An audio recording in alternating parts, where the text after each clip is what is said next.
AM 560. The Answer.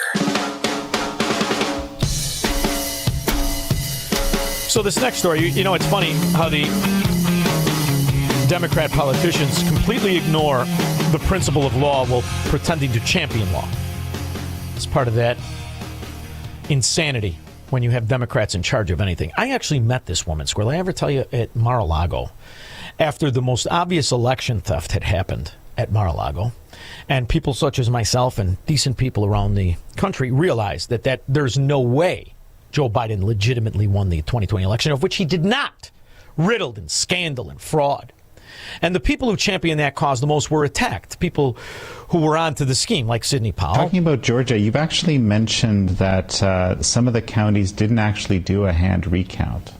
Now, can you tell me more about this? Yes, they often ran the same ballots through the same fraudulent creating machines, which did absolutely no good whatsoever. They did not look at each ballot and compare the signatures.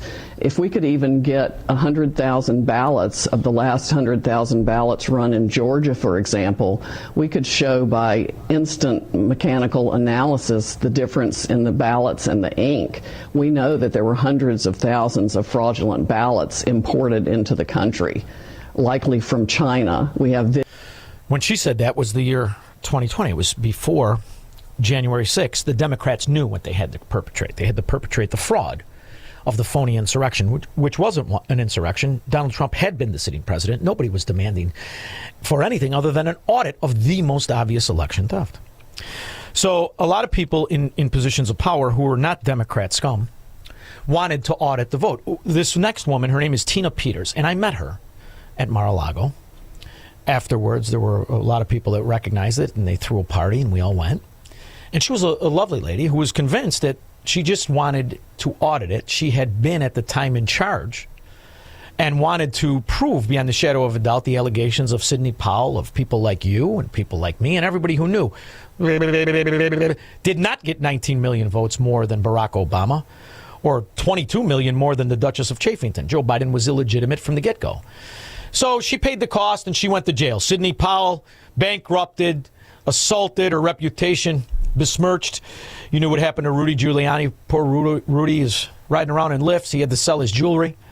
And this woman is still in prison, and Trump said she's pardoned, and a Colorado rat pig Democrat says, I don't give a rip.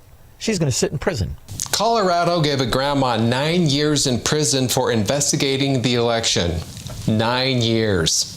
A federal judge has refused to release a 70-year-old grandmother convicted of helping to breach voting systems in hopes of proving claims of election malfeasance in 2020.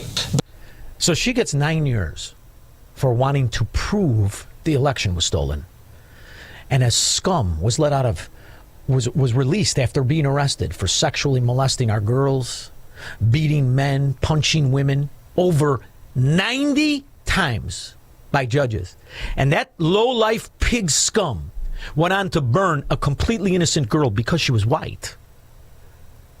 And Tina Peters got a 9-year sentence. Because apparently threat to democracy now includes crocheting and early bird specials. Gold Star mother Tina Peters was sentenced to 9 years in prison after a Colorado jury convicted her of participating in a scheme to breach the Mesa County voting systems. 9 years for this, but the people who burned down cities in 2020 got community service. Well, that was the day before they just got $8 million from Cincinnati. Tina Peters was pardoned, and the Colorado judge refuses to release her, which is another act of nullification from a Democrat state. You think Venezuela is the only threat? You should send the entire military into Colorado to get that lady out of prison. And you should send the entire military into Illinois to protect the citizens that the sitting fat pig governor released 1,700 illegal aliens who were in custody for rape, burglary, and even murder. But you get used to it, right? He's just a Democrat. Sure he is. Scott Sycamore. Hey, Sean. How you been, buddy? Been a Good, while. brother. Good. I know you're excited that, we can, possibly use this thing against them to go after judges and hold them accountable.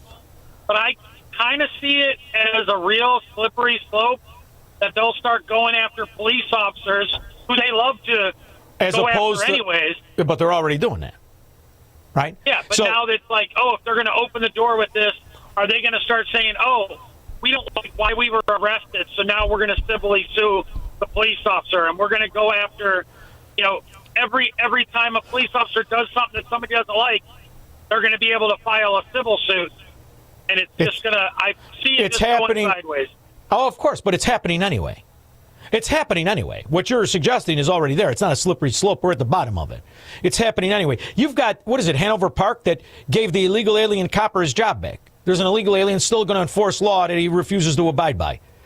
I'm going to tell you right now, Scott, this is the problem when you live among Democrats.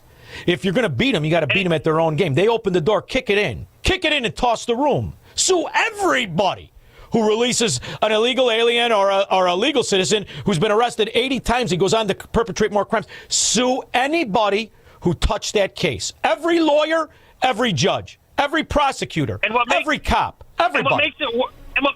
And what makes it worse is every time that we recognize a problem, their solution is, well, let's make another committee to look into it and go, no.